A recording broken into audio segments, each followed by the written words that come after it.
Hello everyone, welcome back to NEET-POT. In the previous section, we discussed about the amniocentesis. Today in this video, we'll discuss about the medical termination of pregnancy, that is MTP. So let's start with the MTPs or medical termination of pregnancy. Medical termination of pregnancy और MTPs. सो अगर हम लोग medical termination of pregnancy की बात करें तो it is voluntary और intentional abortion, यानी हम जिसे स्वेच्छा से अपनी इच्छा रूप से एबॉर्शन या इंटेंशनली हम उसे करें तो उसे हम लोग बोलते हैं इंटेंशनल एबॉर्शन या मेडिकल टर्मिनेशन ऑफ प्रेगनेंसी. देखिए इंपॉर्टेंट बात यह है कि अगर हम लोग MTPs की बात करें तो कभी कभी इससे क्वेश्चंस पूछे जाते हैं नीट में. दूसरी इंपॉर्टेंट बात यह है कि जो MTPs होते हैं वो पूरे वर्ल्ड में लगभग 40 to 50 मिलियन, यानी जो नंबर ऑफ MTPs है, number of MTPs per year जो है वो डेटा है लगभग 40 to 50 मिलियन. अब आप समझिए कि इतने अधिक मात्रा में MTPs होती है, वो इतना है कि 40 to 50 million, 1 million is equal to 10 lakhs. उसके बाद आप कैलकुलेट कर लीजिए कि कितने मिलियंस है. इसीलिए ऐसा माना जाता है कि जो MTPs होती है they play very important role in the containment of the population, यानी पॉपुलेशन के नियंत्रण में बहुत ही अधिक इंपॉर्टेंट रोल प्ले करता है. So they play important role in containment of population, यानी पॉपुलेशन के नियंत्रण में उसको रोकने के लिए बहुत ही इंपॉर्टेंट रोल प्ले होता है. किसका? MTPs का. यहां पे जो 40 to 50 मिलियन है ये अप्रोक्सीमेटली 20% ऑफ टोटल प्रेगनेंसी है. अब आप समझिए कि वर्ल्ड में जितनी प्रेगनेंसी होती है, यानी जितनी फीमेल्स प्रेग्नेंट होती है उसका लगभग 20% जो हिस्सा होता है वो MTPs हो जाती है. फिर इतने सारे नंबर में जब MTPs होती हैं तो आपके जहन में सवाल आएगा कि व्हाई दिस, यानी MTPs को क्यों किया जाता है या क्या इसको लीगल तरीके से किया जा सकता है, कितने कंट्रीज में है. सो यही सारी बातें हम लोग आज इस वीडियो में करने वाले हैं. आप बने रहिए और हम बात करते हैं अभी कि जो 20% है ये पूरे वर्ल्ड का है. इसका मतलब ये है कि बहुत सारा जो डेटा है वो MTPs के फेवर में आता है, वो किया जाता है. इसका सबसे पहले आप रीजन जान लीजिए. देखिए यहाँ पे जो कंटेनमेंट है पॉपुलेशन का, हालांकि ये इसका मकसद या इसका पर्पस नहीं है, बट चूंकि ये होता है इसीलिए तो इसका जो रिस्पॉन्सिबिलिटी है, यानी जो MTPs का मकसद है वो क्या है? They are for unsustainable pregnancy, यानी जो सस्टेनेबल प्रेगनेंसीज नहीं होती है उसको रिमूव करने के लिए होता है. दे आर फॉर, ऐसे कर लेते हैं, रिमूविंग ऑफ अनसस्टेनेबल प्रेगनेंसीज. इसके पीछे कारण है.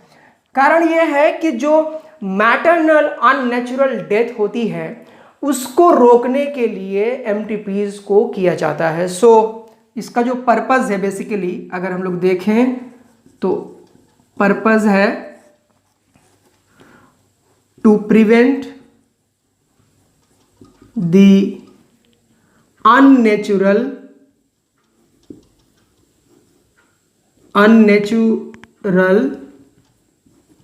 Maternal death due to abortion. Abortion के कारण जो अनसेफ एबॉर्शन होता है उसके कारण अननेचुरल यानी प्राकृतिक मृत्यु जो हो नहीं होती है उसको रोकने के लिए बेसिकली एमटीपीज की जाती है। दूसरी इंपॉर्टेंट बात यह है, अगर कंजेनिटल एबनॉर्मलिटीज़ है यानी जो फीटस पल रहा है यूट्रस में, अगर उसमें कुछ एबनॉर्मलिटीज़ है या एम्ब्रियो के टाइम में ही कोई एबनॉर्मलिटीज़ है कि आने वाले टाइम में जब बच्चा पैदा होगा तो वो बहुत ज़्यादा दिनों तक नहीं जीवित रह सकता है, ये सारी चीज़ों की अगर संभावनाएं होती है तो उस केस में एमटीपीज किया जाता है यानी मेडिकल टर्मिनेशन ऑफ प्रेगनेंसी। अब आपके दिमाग में सवाल आएगा कि क्या बहुत सारे पूरी दुनिया में ऐसा है, तो आपको बता दूं कि अभी भी many countries do not have any law about MTPs. MTPs के बारे में या एमटीपीज के लिए कोई एक्ट या कोई लॉ बहुत सारी कंट्रीज में नहीं है, लेकिन खुशी की बात यह है कि हमारी कंट्री में इंडिया में एमटीपीज के लिए अलग से लॉ है और ये 1971 में ही कंडक्ट किया गया था या इसको फॉर्मुलेट किया गया था, जिसका नाम है medical termination of pregnancy act 1971। So in India there is medical termination of pregnancy act 1971। ये जब हम लोग फैमिली प्लानिंग पढ़ रहे थे, आपको याद होगा फैमिली प्लानिंग का जो एक्ट था वो 1951 में, यानी उसके 20 साल लगभग बाद ही 1971 में medical termination of pregnancy act को फॉर्मुलेट किया गया और उसका मकसद सिर्फ इतना था कि जो मैटरनल अननेचुरल डेथ होती है एबॉर्शन के वजह से उसको रोका जाए। अब एक और बात हम लोग करते हैं कि जो मेडिकल टर्मिनेशन ऑफ प्रेगनेंसी की जाती है वो कब तक सेफ होता है। जनरली क्या होता है, इसको 20 वीक्स तक कर सकते हैं, अप टू 20 वीक्स, लेकिन जो सेफेस्ट टाइम होता है वो फर्स्ट ट्राइमेस्टर यानी अप टू 12 वीक्स है। सो जो सेफ पीरियड फॉर एमटीपीज होती हैं वो है अप टू 12 वीक्स या इसे बोला जाता है फर्स्ट ट्राइमेस्टर। यानी ट्राइमेस्टर 9 महीने में 3 ट्राइमेस्टर आता है, फर्स्ट सेकंड थर्ड, तो फर्स्ट ट्राइमेस्टर तक जो है किया जाए तो ये सेफेस्ट है। जो सेकंड ट्राइमेस्टर होगा वो रिस्की होता है। सो जो सेकंड ट्राइमेस्टर होता है फॉर एमटीपीज वो रिस्की होता है,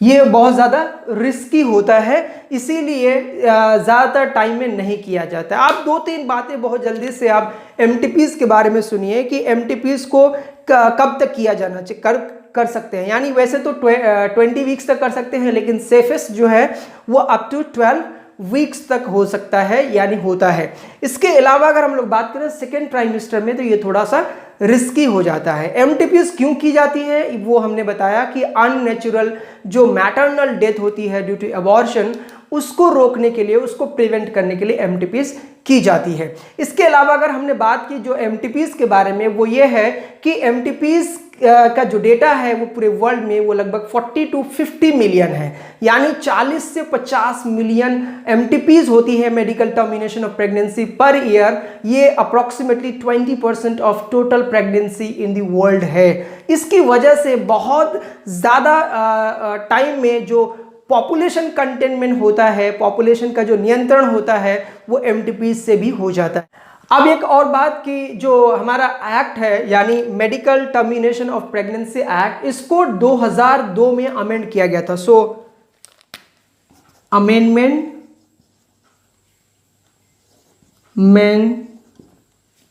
इन एक्ट was done in 2002 यानी 2002 में जो medical termination of pregnancy act था उसमें अमेंडमेंट किया गया था। So that's all about the MTPs. If you like my videos, please subscribe the channel, share the video as much as you can।